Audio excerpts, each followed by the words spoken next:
कूजन्तं राम रामेति मधुरं मधुराक्षरम् आरुह्य कविताशाखां वन्दे वाल्मीकि कोकिलम्।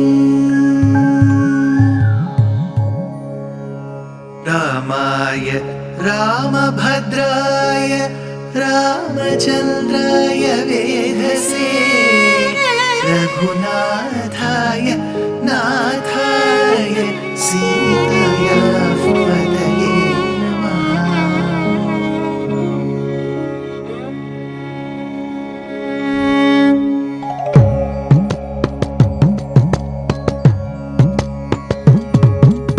जयत्याश्रितसन्त्रास ध्वान्तविध्वंसनोदयः प्रभावान् सीतया देव्या परमव्योमभास्करः परमव्योमभास्करः।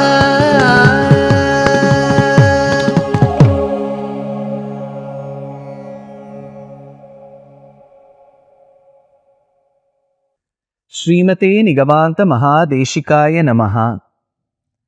सुन्दरे सुन्दरी सीता सुन्दरे सुन्दरी कथा सुन्दरे सुन्दरी लङ्का सुन्दरे किं न सुन्दरम् सुन्दरे सुन्दरी सीता अक्षता मरुते मुख श्रुत्वा हृष्टः तथैवस्तु स रामः सततं हृदि। Hanuman, who was born to Anjana Devi as Anjaneya Swami, who was called Sundara after his birth, later turned into Hanuman because of an incident that occurred with Indra's Vajrayudham, blessed by a bouquet of boons from the Devatas, later became a disciple of Surya Deva. After having been under the tutelage of Surya Deva, he asks Surya Deva what Guru Dakshina to give. That is when Surya Deva says, having a student like you who is sincere, hardworking, and very passionate about the arts is in itself a dakshina. But Hanuman insisted that he should be giving Guru Dakshina, because in Sanatana Dharma, without providing Guru Dakshina to your Acharya, whoever be your Acharya, whether you are in school education, kindergarten, let us begin from kindergarten, school education, high school, then you go to college, university. It is very important, whatever little, suppose if the university or the school has some prescribed fees, we need to pay those fees in that stipulated time. Even if it is free education, let us say that the central government or the state government is subsidizing it for students, even then, I would urge the parents that you provide yatha shakti, whatever little is possible to the teacher, because anything, any knowledge, especially jnanam which is obtained for free will not last. So we are so much used to free this, free that, free this, free that. If people say that this lecture is ticketed, people get a lot perturbed. No, I thought it was free. Yes, whatever yatha shakti you have to provide. So that is jnanam, that is Guru Dakshina. Hanuman insisted that he should be providing Guru Dakshina to his Acharya. That is when Surya Deva said, since you are insisting, Hanuman, I would urge you to be always a very good source of guide, companionship with my Amsha, with my son who is born with my Amsha, who is Sugriva. You should always be his advisor. The moment Hanuman heard this, he promised his Acharya. He said, do not worry, I will always be with Sugriva. That is why for the first time in Sundara Kandam, when he introduces himself to Rama, he says, Sugriva Sachivo Nama Hanuman Nama Vanaraha. Know me to be Hanuman, I am a Vanara, but foremost, I am the Sugriva Sachiva, secretary, advisor to Sugriva. And he was very honest with whatever job he had taken. Now, besides being a Sachiva, a secretary, an advisor to Sugriva, he had become a Rama Bhakta. So, becoming Rama Bhakta, he said that I will go in search of Sita Mata. That is why, as a group of Vanaras, when they came in the southern direction, they all kept searching, and that is when they were guided by Sampati Vakya. So, the moment they heard from Sampati that Sita must be languishing in the prison of Lanka, that is when Jambavan motivated Hanuman and said, if at all there is someone who can effortlessly carry out this campaign mission, it is only you, Hanuman. That is when Hanuman Shatruhantara, the word used for Hanuman by Valmiki Maharshi is Shatruhantara. Shatru, not external Shatrus alone, Shatrus who are inside. So those Shatrus were annihilated. That is why the shloka goes, Tato Ravananitaya Sitaya Shatrukarshanaha Iyesha Padamanveshtum Charana Charite Pati. So he was the Shatrukarshana, Acharya. So he is going to end up meeting Sita Devi allegorically. She is like the Jivatma caught by the Aviveka called as Ravana. So Hanuman has to start, before which he offers his obeisances to his Acharya. Anjalim prangmukham kurvan pavanayatmayo naye tato hi vavridhe gantum dakshino dakshinam disham. He went in the southern direction. Sasuryaya, to his Acharya, Mahendraya pavanaya swayam bhuve bhutebhyaschanjalim kritva chakara gamane matim. So he had to start in the southern direction. He offered his obeisances to his Acharya Suryadeva, to Indra, to Swayambhuva Brahma, to Pavana Vayudeva. But I did mention in one of my earlier episodes, he did everything right.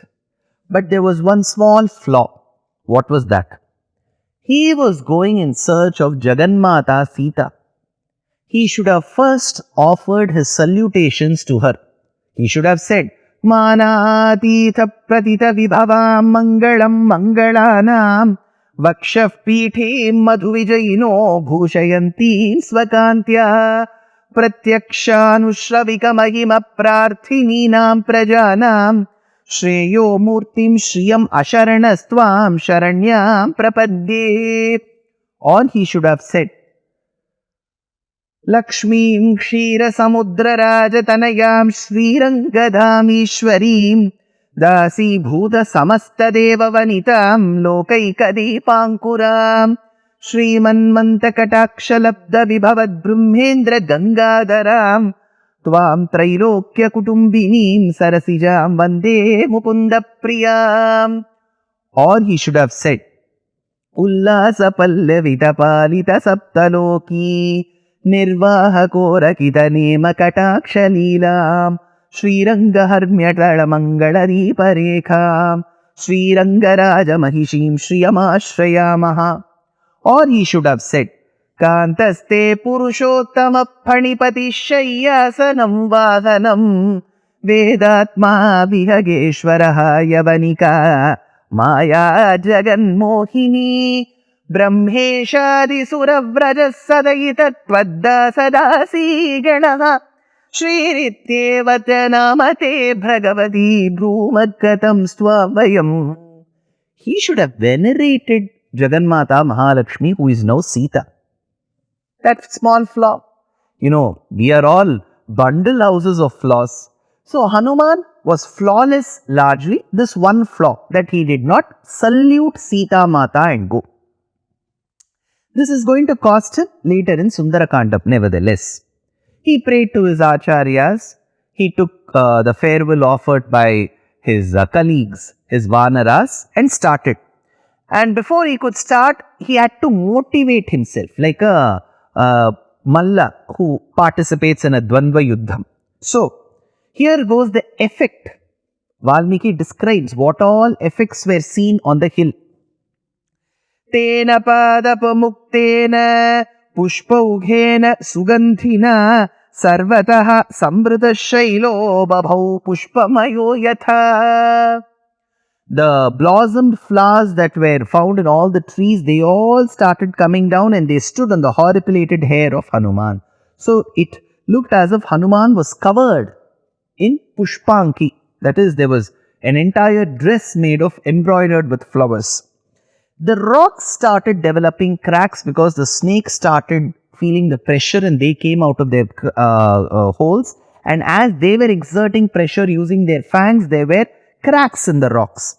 Shiro Bipritubhirnaga Vyakta Swastika Lakshanaihi Vamantah Pavakam Ghoram Dadarshu Darshanaishila. Now, the medicinal herbs found in the slopes of the hills, they were trying to be the antidote to the stream of that poison that was coming out of these snakes. Yani tvaushadhajalani tasmin jatani parvate vishagraanyapi naganam nashekuhu shamitum visham. Despite the hill carrying so many medicinal herbs that could still couldn't match the level of toxicity or the poison that was found in the stream emanated from the snakes. The Vidyadhara stood amazed. Darshayanto mahavidyam vidyadhara maharshayah sahitas tasthurakashe viksham chakruscha parvatam. Now Hanuman had to take off. Now I told you, whether he took off like a flight or he propelled like a rocket. He propelled like a rocket. So from the place where he stood, he put his palms together as a namaskaram to his acharyas, his parents, his Ishtadevata Swami Prabhu Sri Ramachandra, and had to propel like a rocket. Now with the force with which he had to propel, the little plants, the shrubs around Hanuman, the plants around Hanuman, because of the force, they were also uprooted. So as Hanuman propelled, these plants around him also went up to a certain distance. But there is a gravitational pull. So they all had to fall after a certain distance. So they all went with Hanuman to a certain distance and then fell. Like how, look at the shlokam, what Valmiki says. Uruhu vegothita vriksha muhurtam kapimanvayuhu prasthitam dirghamadhvanam swabandhamiva bandhavaha. What a beautiful simile. Imagine there is a guest home. Some of our relatives have come home. They are very close to us. We have been as much hospitable as much as we can. And after having offered them good food, water and all comforts, they are leaving one day. So what is the right way of giving farewell to your guests? You will have to go till the gate, walk 7 steps and then say bye to them. So as they leave the house, the host also goes along with the guest till the gate and then says bye, and then the host returns. Similarly, Hanuman had to take off to Lanka. So the plants and the shrubs and the herbs also went along with him to a certain distance and said bye and came back. Like how the host will go to a certain distance, give farewell to the guest and then come back. So look at the simile. Prasthitam dirghamadhvanam swabandhamiva bandhavaha. So like how the host would go with the guest. Now the shrubs all came back. Hanuman had to get propelled. Hanuman flew. As he got levitated and leaped in the sky, how did it look like? The poets, they find such situations as candies and they will give the best of their efforts and description to it. They say that as he was leaping across and then there were dark clouds in the front while Hanuman was flying, it looked as if there was a strike of lightning that was seen in the backdrop of the clouds. So that fast he went, it seems. as he was going. He crossed the land portion and was now between the waters of Bharatadesham and Lanka. That is when he sees one mountain from a distance emerging from the deep waters. How can a mountain emerge suddenly until and unless there is something which is natural, a natural calamity where the water levels go down and then you can see what is beneath? He saw that a mountain was rising, so he was a bit doubtful. He was taken aback. What could this mountain be? Because Ravana could have deployed so many asuras in different forms in the waters too, right? So Hanuman was a bit confused. So are we. What could this mountain be? Who could this mountain be? How did Hanuman handle this particular obstacle? Next episode. Dear Astika reader, I am happy to be authoring a two-part book on the Ramayana in English. The first part is slated for release in the year 2024. The book aims to recreate and retell the Ramayana of Valmiki, conforming to the ancient commentaries and other allied literature. To receive notifications of the book release, kindly register with www.deshikadaya.org/books. Namaskaram.